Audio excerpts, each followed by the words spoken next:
hot, wet people. And first of all, guys, thanks for making it out tonight.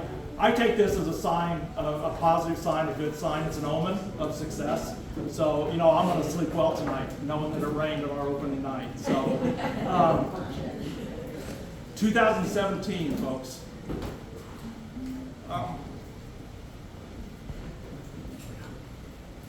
Been a long time when the original idea came up. Sean Tyson, Austin Ely, Renee.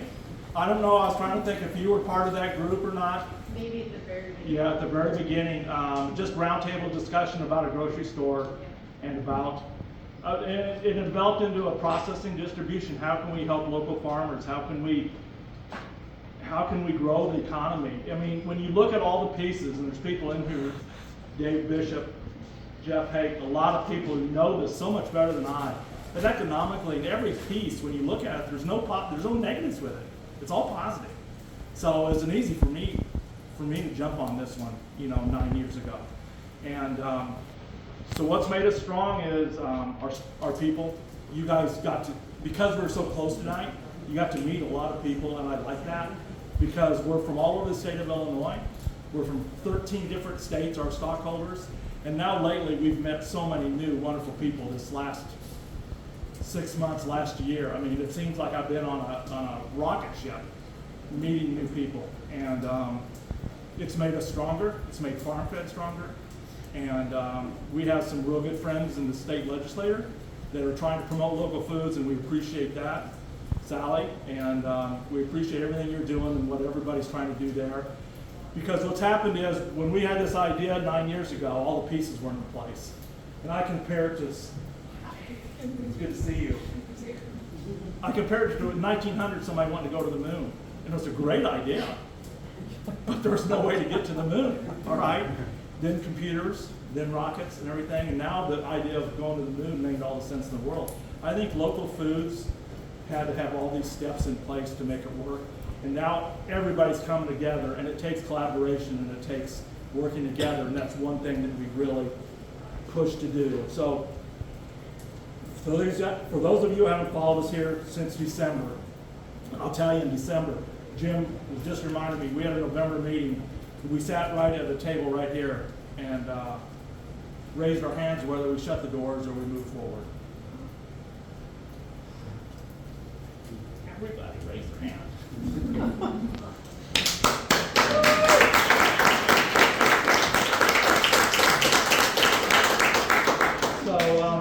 So I go, okay.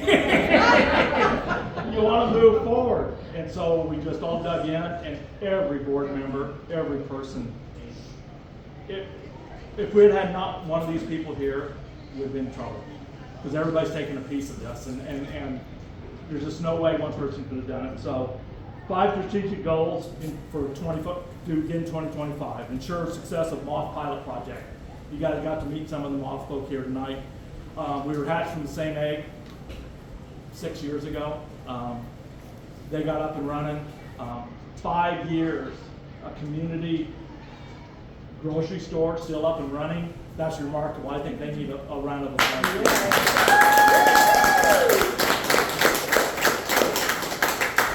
We want to sustain existing and develop new partnerships, and we've been able to do that.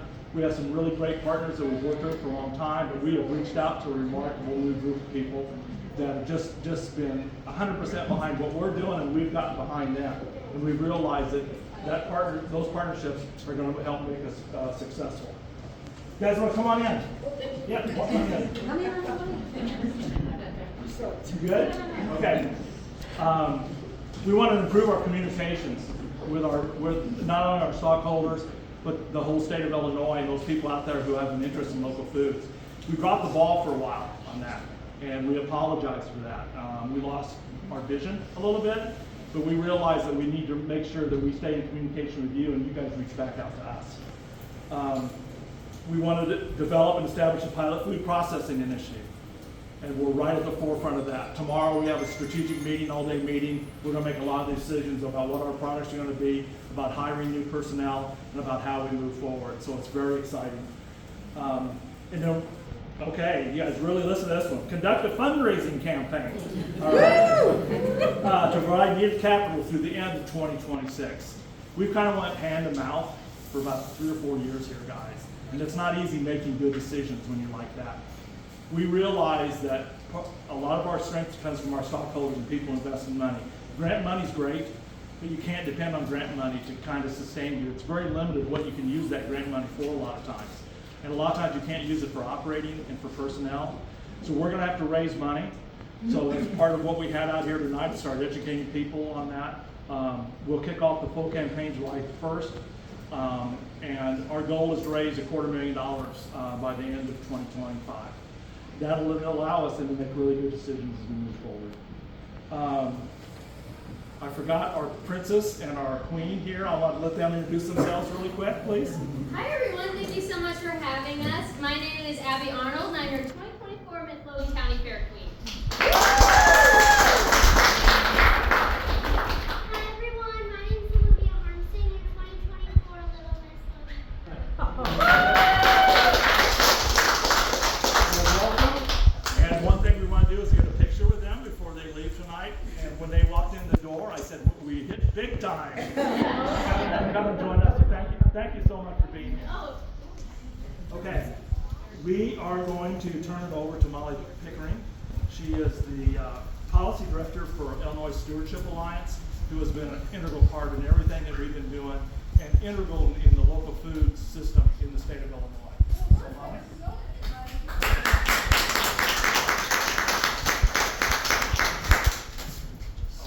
I'll sit up and podium for you. I'm not as eloquent off the cuff as Tom, so I had to write down my speech, and I'm reading it off my cell phone. I asked him if he kind of have a podium for me so you wouldn't have to look at me, look at my cell phone. And this is what he came up with, and I think this is just a perfect example of the scrappiness of why this co-op exists. So, my name is Molly Pickering, and for those of you who don't know me, I am the policy director for Illinois Stewardship Alliance. I was born and raised in Elkhart, graduated from Mount Pulaski High School, where I will be having my 20-year class reunion tonight after this event, if it doesn't get rained out. And now I live just down the road in Lincoln. So when something highlights how special Logan County is, like the launch of this FarmFED co-op, it hits especially close to home for me. For those unfamiliar with Illinois Stewardship Alliance, we are a statewide nonprofit working to build a more just and regenerative food system by helping farmers and the communities that they nourish work together. I was asked to speak today to share a bit about the broader context of why what's happening here in Logan County is so exciting and so important. So let me start with a story. Several years ago, I had a conversation with a farmer many of you know, Jeff Hake, out there on the floor. Jeff, along with his wife Katie and brother-in-law Johnny, grow wheat, rye, and fruit in Funks Grove, Illinois, just up the road. They transform their harvests into flours, pancake mixes, fruit syrups, and more.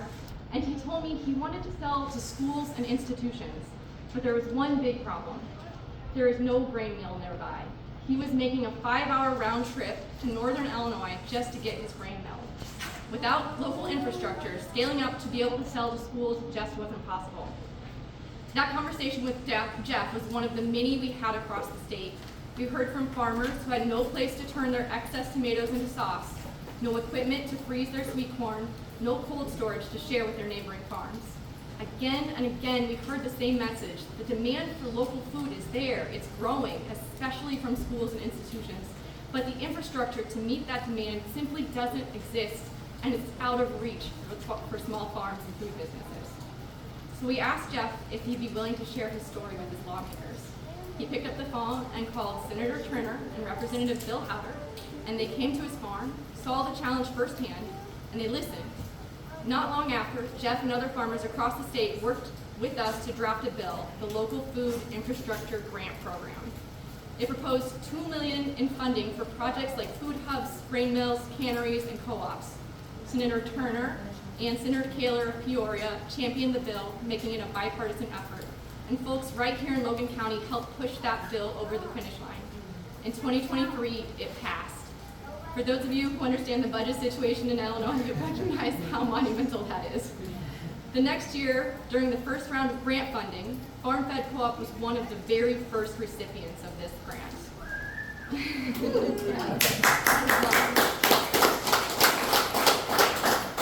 It's even more impressive when I tell you this next bit.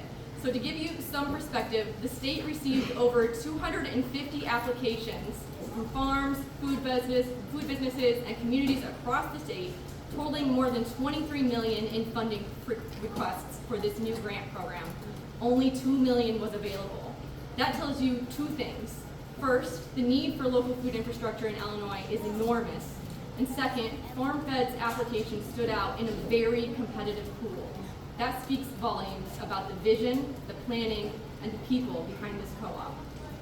FarmFED Co-op didn't just happen though. It's the result of years of dreaming, organizing, advocating, and building by people like Jeff and Tom, the board, and many members of this community who refuse to settle for the status quo. Some of you helped write and pass legislation. Others rolled up your sleeves to build this co-op one piece of equipment at a time. So now the context. Why is this so important? For most of the last century, every community had the infrastructure to support local food.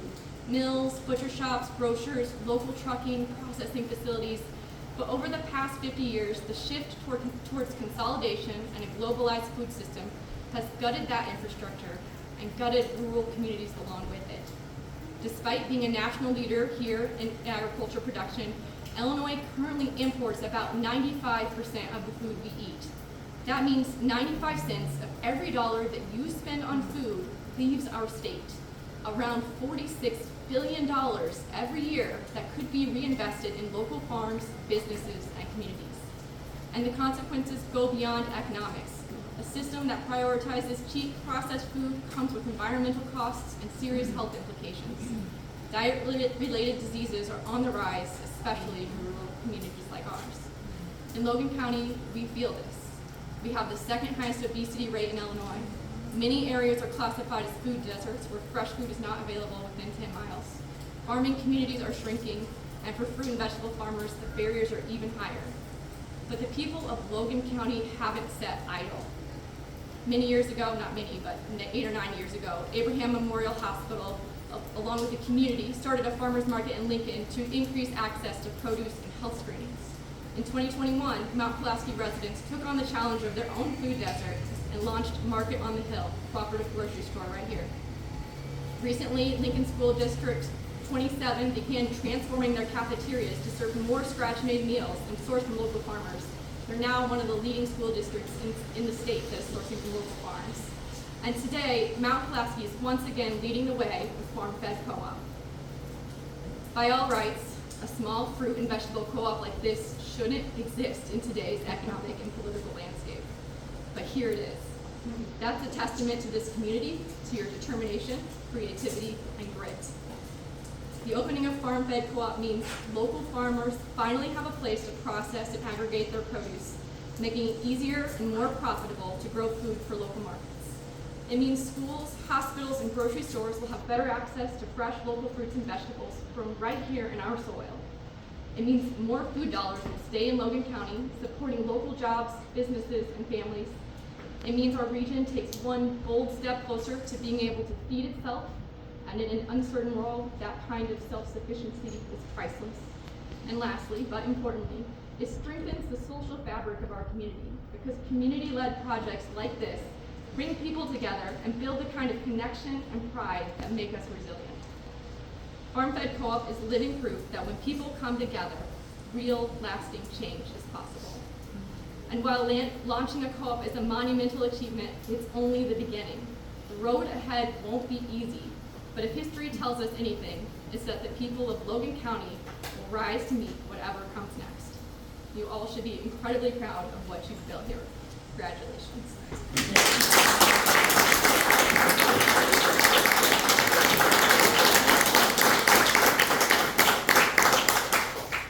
So Molly, if I remember right too, first of all, thank you for bringing us up to date of why we already know why it's so important, but to hear it from you means so much to us.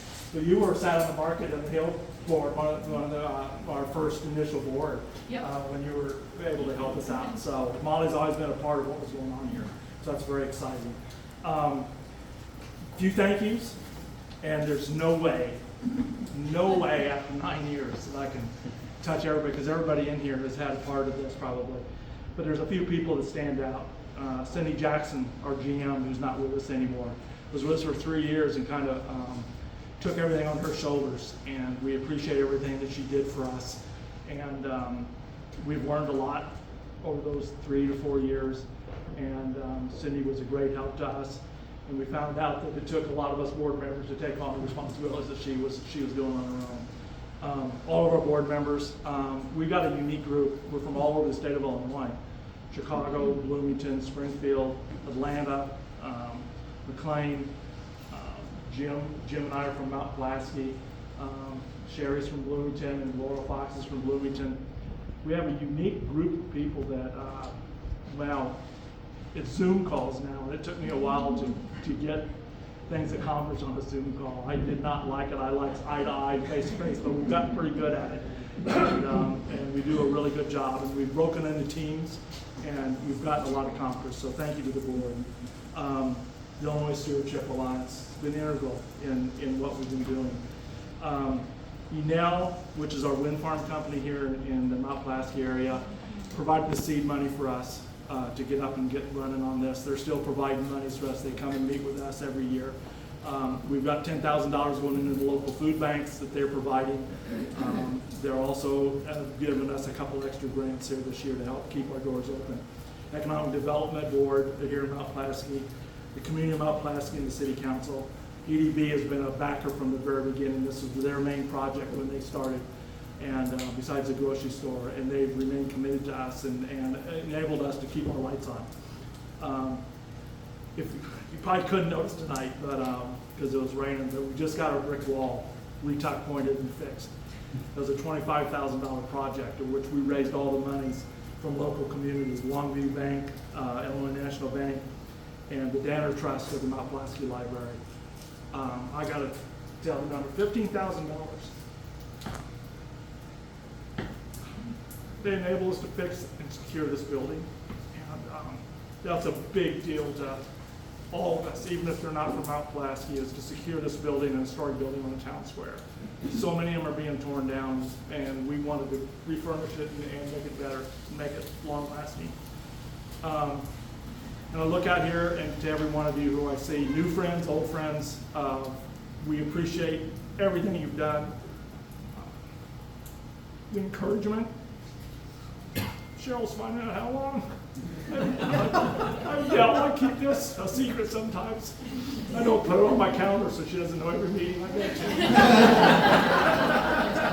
to. She knows I'm not there, but our Zoom calls are starting to overlap at home.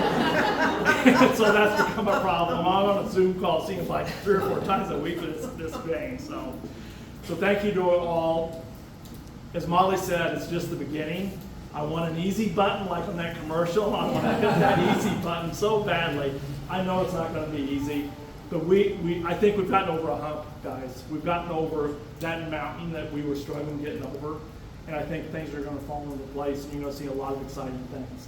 One thing I want to mention, or Bill will tell me at the end of the night, when I talk about we're starting an equity drive, there's 3 things you can do tonight, 3 things you can do in the future. One is purchase shares this evening or online for us. One is you can pledge, just make a pledge, and we'll call those pledges in September 1st. And we also are able to take tax deductible contributions now. That's a big part of what we weren't able to do before. So if you just want to give a contribution, you can do that also. It's still raining. It's still raining. I'll tell you what. Jeff, I need your help. We're going to go out and unveil our sign. And so whenever you decide you leave, you're welcome to stay as long as you want. But when you go to leave, just take a look at our sign.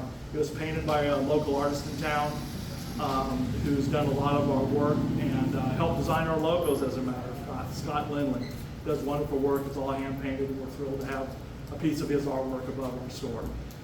Thank you all for coming. Enjoy the rain. It's a good thing, guys. It really is a good thing. So thank you all.